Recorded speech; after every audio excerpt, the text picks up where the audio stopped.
Hi welcome back to my channel. ఈరోజు కథ ప్రేమ జల్లు 14 భాగాన్ని వినేద్దాం. నైట్ బుజ్జి పాలు తీసుకుని రూమ్లోకి వచ్చేసరికి కృష్ణ ఫోన్లో వర్క్కి సంబంధించిన డీటెయిల్స్ ఎవరికో చెప్తూ రేపు రావడం కుదరదు, ఎల్లుండి వస్తానని చెప్పి కట్ చేశాడు. బుజ్జి పాలు కృష్ణ ముందు పెట్టింది. కృష్ణ సైలెంట్గా తాగేసి గ్లాస్ పక్కన పెట్టి ఈరోజు ఎన్ని టాబ్లెట్స్ కలిపావు అన్నాడు నవ్వుతూ. బుజ్జి షాక్గా కృష్ణని చూస్తూ ఎలా తెలుసు అనుకొని అలాగే చూస్తూ ఉంది. కృష్ణ నవ్వుతూ నీ గురించి తెలుసు, గెస్ చేశా, ఎన్ని వేశావు అంటూ మళ్ళీ అడిగాడు. బుజ్జి 1 అని వేలు చూపించింది. బ్రతికించావు, నా మీద కోపంతో 4 వేశావంటే ఏకంగా పైకే అన్నాడు పైకి చూపిస్తూ. బుజ్జి ఆశ్చర్యంగా తెలుసు కూడా ఎందుకు తాగారు అంది. నీకు నా మీద నమ్మకం కలిగించాలని అని బుజ్జి చేతిని పట్టుకొని పక్కన కూర్చోబెట్టుకుని చూడు బుజ్జోడా, నీకు మనం భార్యాభర్తలుగా స్టెప్ ముందుకు వేయడానికి ఇప్పుడు రెడీగా లేవని అర్థమైంది. అందుకే నీకు నేను ఎక్కడ బలవంతంగా దగ్గరవడానికి చూస్తానేమోనని భయం, అవునా అంది బుజ్జి తల వంచుకొని. కృష్ణ కళ్ళు మూతలు పడుతుంటే తల విదిలించుకొని ఈరోజు నీకు మాటిస్తున్నా బుజ్జులు, నీకు ఇష్టం లేకుండా ఏదీ జరగదు, నువ్వు హ్యాపీగా నీకు నచ్చినట్టు ఉండు, నాకు నీ సంతోషం కావాలి, కానీ నీ శరీరాన్ని అని మాట పూర్తి కాకముందే మత్తుగా పక్కకు ఒరుగుతూ నిద్రపోయాడు కృష్ణ. బుజ్జి కళ్ళల్లో అప్పటికే నీళ్ళు వచ్చేశాయి. కృష్ణ మనసు కొద్దిగా అర్థమవుతుంటే ఓ పక్క ఆనందంగా ఉంది, మరోవైపు భయంగా కూడా ఉంది. ఎక్కడ తన అంచనా తప్పుతుందోనని కృష్ణని జాగ్రత్తగా పడుకొని పెట్టుకొని చాలాసేపు కృష్ణని చూస్తూ కూర్చుంది. ఎప్పుడో అర్ధరాత్రి కృష్ణ గుండెలపై నిద్రపోయింది బుజ్జి. మార్నింగ్ మెలక వచ్చిన బుజ్జి కృష్ణ తనని భద్రంగా పొదివి పెట్టుకుని నిద్రపోతుంటే ఆనందంగా అనిపించింది. తల పైకెత్తి కృష్ణ నుదుటిపై ముద్దు పెట్టుకుంది. గుడ్ మార్నింగ్ శ్రీవారు అంది చిన్నగా. అది నిద్రలో కూడా అర్థమైనట్టు కృష్ణ పెదవులపై చిరునవ్వు విరిసింది. తను నవ్వు చూసి ఎంత అందంగా నవ్వుతున్నావురా అంటూ బుక్కులు పట్టుకొని చిన్నగా లాగింది. ఫ్రెష్ అయ్యి కిందికి వచ్చిన బుజ్జికి వాళ్ళమ్మ లగేజ్ సర్ది పక్కన పెట్టి ఇంకా ఏమైనా మర్చిపోయానా అని ఆలోచిస్తూ హడావిడి పడుతుంది. అది చూసి బుజ్జికి అర్థం కాక వాళ్ళ నాన్న దగ్గరికి వెళ్ళి ఆయన చేతిని పట్టుకుని భుజంపై తల నుంచి ఏంటి నాన్న, మీ ఆవిడ తెగ హడావిడి చేస్తుంది, నువ్వేమో చిరునవ్వు నవ్వుతూ ఉన్నావు, ఇద్దరు ఎక్కడికైనా టూర్ ప్లాన్ చేశారా ఏంటి అంది నవ్వుతూ. ఆయన బుజ్జి తలపై ముద్దు పెట్టుకొని చిట్టి తల్లి, నువ్వు మర్చిపోయావా, ఈరోజు నువ్వు అల్లుడు గారు బెంగళూరు వెళ్తున్నారని అన్నారు బెంగగా. బుజ్జి బెంగళూరు వెళ్ళాలని వాళ్ళ నాన్న చెప్పగానే షాక్ కొట్టిన కాకిలా ఇలా అయిపోయింది. నాన్న, నాకు ఇప్పుడే వెళ్ళాలని లేదు, ఇంకొన్ని రోజుల తర్వాత వెళ్తాను అంది గారంగా. అలా అంటే ఎలా తల్లి, అల్లుడు గారికి లీవ్స్ అయిపోయాయంట, అర్థం చేసుకో అన్నారు కూతురికి నచ్చ చెప్తూ. కావాలంటే ఆయన్ని వెళ్ళమనండి, నేను తర్వాత వెళ్తాను అంది. బుజ్జి అంటూ గట్టిగా కేకేసింది సుభద్రమ్మ. బుజ్జి వాళ్ళ అమ్మ గట్టిగా పిలవడంతో ఉలిక్కిపడి తనేం వాగిందో గుర్తొచ్చి నాన్న అని ఏడుపు మొహం పెట్టి మిమ్మల్ని వదిలి వెళ్ళాలంటే భయంగా ఉంది నాన్న, అందుకే అలా అన్నాను అని కవర్ చేసింది. కానీ లోపల భయంగా ఉంది, తల్లి కనిపెట్టేస్తుందేమోనని. సుభద్ర బుజ్జి తల నిమురుతూ బంగారు తల్లి, నువ్వు భయపడకు, అల్లుడు చాలా మంచివాడు, మేము లేని లోటు తెలియకుండా చూసుకుంటారని నమ్మకం మాకుంది. ఇప్పుడు నీతో పాటు నేను మీ నాన్న కూడా వస్తున్నాం, నీకు అక్కడ ఎలా ఉండాలో తెలియదు కదా, అక్కడికి వచ్చి అన్నీ సర్దించిన తర్వాత మేము వస్తాం, సరేనా అంది లాలనగా. ఆనందంగా ఎగురుతూ మీరు కూడా వస్తానంటే నాకు హ్యాపీ అంటూ మళ్ళీ డల్గా అయి మీరు నాతో కొన్ని రోజులు ఉంటారా నాన్న అంది. అలాగే చిట్టి తల్లి, ఉంటాము, అలాగే అక్కడికి వెళ్ళాక నీకు ఎప్పుడు మమ్మల్ని చూడాలనిపించినా అల్లుడు గారు వీలు చూసుకొని నిన్ను తీసుకొస్తానని చెప్పారు అంటూ కూతురు భయాలను దూరం చేయాలని నచ్చ చెప్తున్నారు. సుభద్రమ్మ బుజ్జి నెత్తిన మొట్టి ఇన్ని రోజులు మమ్మల్ని వదిలేసి హాస్టల్లో ఉన్నావు కదే, ఇప్పుడేమైంది, ఏదో వేరే దేశానికి పోతున్నట్టు తెగ మారం చేస్తున్నావు అని కసిరారు. ఆవిడికి కూతుర్ని అత్తారింటికి పంపిస్తుంటే ప్రతి తల్లిలా లోపల బాధగా బెంగగా ఉంది. అలా అని పైకి చూపిస్తే కూతురు వెళ్ళనని గోల చేస్తుందేమోనని పైకి కసిరినట్టు మాట్లాడుతుంది. పోమ్మా, నీకు నా మీద ప్రేమే లేదు, ఎప్పుడు నన్నే పంపించేద్దామని చూస్తున్నావు అంది బొంగమూతి పెట్టుకొని. లేకపోతే నిన్ను ఎప్పుడు ఇంట్లో పెట్టుకొని చిన్న కుర్చీలా నెత్తిని పెట్టుకొని ఊరేగుతారు, ఎంత వయసు వచ్చినా నీ అల్లరి మాత్రం మానవు అని వెళ్ళి అల్లుడు గారికి ఈ కాఫీ ఇచ్చి నీ బట్టలు నీకు కావాల్సినవన్నీ సర్దుకో అంటూ కాఫీ కప్పిచ్చింది. అని కాళ్ళతో నేలను గుద్దుకుంటూ పైకి వెళ్ళింది. బుజ్జి ఉడుక్కోవడం చూసి ఇద్దరు నవ్వుకున్నారు. అప్పటికే కృష్ణ నిద్రపోతూ ఉన్నాడు అనుకుంటే పప్పులో కాలేసినట్టే. బుజ్జి మనసులో రాత్రి పాలలో వేసిన టాబ్లెట్ మహిమ ఇంకా తగ్గలేదు అనుకొని కృష్ణని ఎలా లేపడం అంటూ కాసేపు ఆలోచించి మెల్లగా కృష్ణ కృష్ణ అని పిలిచింది. అయినా కృష్ణ కదలలేదు. నిద్రపోతే కదా లేవడానికి, నిద్ర నటిస్తున్నాడు. ఇంకా తప్పదని కాఫీ టీపాయ్ పైన పెట్టి కృష్ణ దగ్గరికి వెళ్ళి భుజంపై తట్టి కృష్ణ అంది. కృష్ణ బుజ్జి చేతిని పట్టుకుని ఒక్కసారిగా మీదకి లాక్కున్నాడు. కృష్ణ అలా లాగగానే బుజ్జి కృష్ణ మీద పడిపోయింది. తన చుట్టూ చేతులు వేసి పట్టుకుని కళ్ళు తెరిచి బుజ్జి మొహాన్ని చూస్తూ గుడ్ మార్నింగ్ బుజ్జోడా అన్నాడు నవ్వుతూ. ఓయ్ ఏంటిది, వదులు, ఇలా చేస్తే నేను నీతో ఉండను అని బెదిరించింది బుజ్జి. అవునా, ఉండవా అంటూ బుజ్జిని తిప్పుకున్నాడు. దాంతో బుజ్జి కింద తనపైన కృష్ణ ఉన్నారు. బుజ్జి కంగారుగా లేవడానికి చూసింది. బుజ్జి మొహం మీద నాట్యమాడుతున్న వెంట్రుకల్ని చెవి వెనక్కి పెడుతూ వేలితో బుజ్జి బుగ్గపై రాస్తూ తన పెదవులపై వేలి నుంచి ధరణి చిన్నగా 2 వేలతో పట్టుకుని ముందుకు లాగి ఉఫ్ అని గాలి ఊదాడు బుజ్జి ఫేస్పై. కృష్ణ అలా చేస్తుంటే మెల్లగా అతని వశమైపోతుంది. కృష్ణ గాలి ఊదగానే కళ్ళు మూసుకుంది. టెన్షన్తో పెదవులు అదురుతున్నాయి. గుండెల్లో అలజడి రేగింది. అతని కౌగిలి హాయినిస్తుంటే మది వశం తప్పుతుంది. మనసు అతని సాంగత్యాన్ని కోరుకుంటే బుద్ధి దూరంగా ఉండాలని కోరుతుంది. మదిలో సంఘర్షణ నడుమ ఉక్కిరి బిక్కిరి అవుతుంది బుజ్జి. చిన్నగా మృదు మధురంగా బుజ్జులు అన్నాడు. అంది చిన్నగా మత్తుగా. ఐ లవ్ యూ బుజ్జోడా అన్నాడు. అంది. కృష్ణ నవ్వుకుంటూ ఇప్పుడు కూడా ఎంత చేసినా టెంప్ట్ అవ్వలేదే ఇది. తిరిగి ఐ లవ్ యూ కూడా చెప్పలేదు చూడు. బాబోయ్ ఇది పెద్ద కంచే. దీనితో జీవితాంతం ఎలా వేగాలోరా కృష్ణ. ఏం చేస్తాం, కమిట్ అయ్యాక తప్పుతుందా, అనుభవించు అనుకుని రే బుజ్జులు అన్నాడు.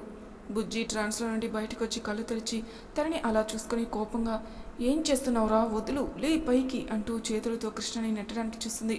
కృష్ణ బుజ్జి చేతులను అదింపెట్టి తన మొహం దగ్గరగా పెట్టి ఇంకోసారి నాతో రానని చెప్తావా అన్నాడు కొంటెగా. అనను, ప్లీజ్ పైకి లేవా, ఊపిరి ఆడడం లేదు అంది ఎగబోస్తూ.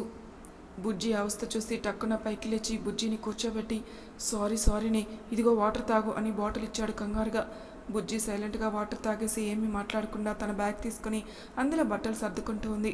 కృష్ణ బుజ్జికి కోపం వచ్చిందేమో అని టెన్షన్గా ఏం చేసావురా బుద్ధి లేకుండా, దానికి ఇప్పుడు కోపం వచ్చింది, ఎలా పోగొట్టాలో దేవుడా, ఇంత టఫ్ పిల్లాన్ని ఇచ్చావేంటిరా స్వామి అనుకుని సైలెంట్గా ఫ్రెష్ అవ్వడానికి వెళ్ళిపోయాడు కృష్ణ. బుజ్జి సైలెంట్గా అన్నీ సర్దేసి కృష్ణ కోసం తన బట్టలు తీసి బెడ్పై పెట్టి కిందికి వచ్చేసింది. కృష్ణ స్నానం చేసి బయటికి వచ్చి చూశాడు. బుజ్జి లేదు. తన బట్టలు చూసి నవ్వుతూ రెడీ అయి కిందికి వచ్చాడు. కృష్ణ వచ్చేసరికి బుజ్జి లేదు. తన కోసం కళ్ళు వెతుకుతూ ఉన్నాయి. ఎక్కడా బుజ్జి కనపడలేదు. ఇక తప్పక సుభద్రమ్మ గారిని అడిగాడు, అత్తమ్మ బుజ్జి ఎక్కడా అని. బుజ్జి ఊరికి బయలుదేరాలని తన ఫ్రెండ్స్కి వాళ్ళ అమ్మమ్మకి చెప్పి రావడానికి వెళ్ళింది. వచ్చేస్తుంది, నువ్వు టిఫిన్ చేయి బాబు అని కృష్ణకి వడ్డించింది. కృష్ణ తినబోతూ అత్తమ్మ బుజ్జి తిన్నదా అన్నాడు. అల్లుడికి కూతురి మీద ఉన్న ప్రేమ చూసి లోపల మురిసిపోతూ లేదు బాబు, వచ్చాక తింటానని వెళ్ళింది, అది వచ్చాక తింటుందిలే, నువ్వు తిను బాబు అంటూ చెప్పింది. అని తినేసి రూమ్లోకి వెళ్ళి తన లగేజ్ సర్దుతూ బుజ్జి కోసం ఎదురు చూస్తూ ఉన్నాడు కృష్ణ. బుజ్జి చంటి వాళ్ళ ఇంటికి వెళ్ళి అమ్మమ్మ అంటూ ఆవిని చుట్టుకొని బావ ఎక్కడ అమ్మమ్మ అంది ఇల్లంతా చూస్తూ. ఇక్కడ అంటూ లోపల నుండి వచ్చాడు చంటి. చంటితో బావా నేను ఈరోజు బెంగళూరు వెళ్ళాలని బయలుదేరుతున్నా అంటూ తనని పిలవాలనుకోగానే అప్పుడే గదిలో నుండి బయటకు వచ్చిన చంటి మేనత్త ఆమె భర్త బుజ్జిని పలకరించారు. బుజ్జి కూడా వారిని ఆప్యాయంగా పలకరించింది. చంటి మేనత్త బుజ్జి మాట తీరు స్వచ్ఛమైన తన నవ్వును చూసి బుజ్జిపై అభిమానం కలిగి బుజ్జి తలపై ప్రేమగా నిమిరి నీకు పెళ్ళయిందని మా అమ్మ చెప్పింది, సంతోషంగా ఉండు అని దీవించారు ఆవిడ. బుజ్జి ఆవిడ అభిమానాన్ని సంతోషంగా ఆమె భర్తను కూడా దగ్గరికి రమ్మని ఇద్దరి కాళ్ళకు నమస్కారం చేసి ఆశీర్వాదాలు తీసుకుంది బుజ్జి. చాలా రోజుల తర్వాత వారి దగ్గరకు వచ్చిన తన మేనతతో ఉండకుండా తనని వెంట తీసుకెళ్లడం బాగోదని చంటిని రమ్మని పిలవకుండా నేను బయలుదేరుతాను బావా అంది. తన కళ్ళల్లో బాధ తెలుస్తుంది వాళ్ళందరినీ వదిలి వెళ్తుంటే. కానీ ఎప్పటికైనా తప్పదు కదా అని పైకి నవ్వుతూ బాయ్ చెప్పి వచ్చేస్తుంటే వెనకే చంటి వచ్చాడు. గేటు ముందు నిలబడి వస్తున్న కన్నీళ్లను తుడుచుకొని బయటికి వెళ్తున్న బుజ్జిని ఆగవే అంటూ చంటి వచ్చి ఏంటి నన్ను కనీసం మాట వరుస కూడా మీ ఇంటికి రమ్మని నిలవలేదే అన్నాడు నిష్ఠూరంగా. బుజ్జి ఒక్కసారిగా చంటిని హక్ చేసుకుని నాకు చాలా ఏడుపు వస్తుంది బావా, మీ అందరికీ దూరంగా వెళ్ళాలంటే అని ఏడ్చేసింది. బుజ్జి మొహాన్ని చేతుల్లోకి తీసుకుని ఏంటి ఇది, ఎవరైనా ఇలా ఏడుస్తారా, చూడు ఇంతకు ముందు కూడా నువ్వు బెంగళూరులోనే కదా ఉన్నావు, ఇప్పుడు ఎందుకు వేరే ఎక్కడికో వెళ్తున్నట్టు బాధపడుతున్నావు, నేను వస్తూ ఉంటాను నీ దగ్గరికి, ఇప్పుడు కూడా నీతో వస్తున్నా పదా అంటూ బుజ్జి కళ్ళు తుడిచి ముందుకు అడుగు వేశాడు. కానీ బుజ్జి చంటి చేతిని పట్టుకుని ఆపేసింది. వద్దు బావా, రాక రాక ఇంతకాలానికి మీ మామ అత్త వచ్చారు, వాళ్ళతో ఉండకుండా వచ్చేస్తే వాళ్ళు ఏమనుకుంటారు? మేము రావడం వాడికి ఇష్టం లేదు, అందుకే వెళ్ళిపోయాడు అంటారు. వద్దు, నువ్వు తర్వాత రా, ఇప్పుడు నేను వెళ్తాను అంది. బుజ్జి చేతిని పట్టుకుని నువ్వు బాగానే ఉన్నావు కదా అన్నాడు. హా బావా, అమ్మా నాన్న కూడా వస్తున్నారు అంది నవ్వుతూ. సరే, జాగ్రత్తగా వెళ్ళగానే ఫోన్ చేయండి, మర్చిపోకు అన్నాడు. అలాగే బావా, చేస్తాను, బాయ్ బావా అంటూ వెళ్ళిపోయింది. చంటి బుజ్జి కనపడే వరకు తనేనే చూస్తూ నిలబడ్డాడు. తను వెళ్ళిన తర్వాత బాధగా లోపలికి వెళ్ళి తన రూమ్కి వెళ్ళి బెడ్పై పడుకుని కళ్ళు మూసుకొని కన్నీళ్లను స్వేచ్ఛగా వదిలేశాడు. బుజ్జి ఇంటికి వెళ్ళి సుభద్రమ్మ బలవంతం చేస్తే కాస్త తిన్నది. తర్వాత రవి బుజ్జికి ధైర్యం చెప్పి తనని నవ్వేటట్టు చేసి తనని ఆనందంగా అత్తారింటికి పంపించాడు. లంచ్ టైంకి కృష్ణ వాళ్ళ ఊరు చేరుకుని అక్కడ తిని కాసేపు రెస్ట్ తీసుకుని ఈవినింగ్ బెంగళూరు బయలుదేరారు నలుగురు. వారు కృష్ణ ఇంటికి చేరేటప్పటికే నైట్ 7 అయ్యింది. వాళ్ళ కోసం ఎదురు చూస్తూ ఉంది లక్ష్మి. కృష్ణ బుజ్జిని గుమ్మం దగ్గర ఆగమని హారతిచ్చి కుడికాలు పెట్టమని లోపలికి రమ్మని చెప్పింది లక్ష్మి. లక్ష్మి వైపు చూసిన కృష్ణతో ఎవరు తను అంది బుజ్జి. కృష్ణ లోపలికి పద చెప్తాను అని ఇద్దరు ఒకేసారి కాలు పెట్టారు లోపలికి. బుజ్జి ఇంటిని చూసి ఆశ్చర్యపోయింది. ఇల్లు చాలా బాగుంది. డూప్లెక్స్ హౌస్, కింద హాల్ చాలా పెద్దది.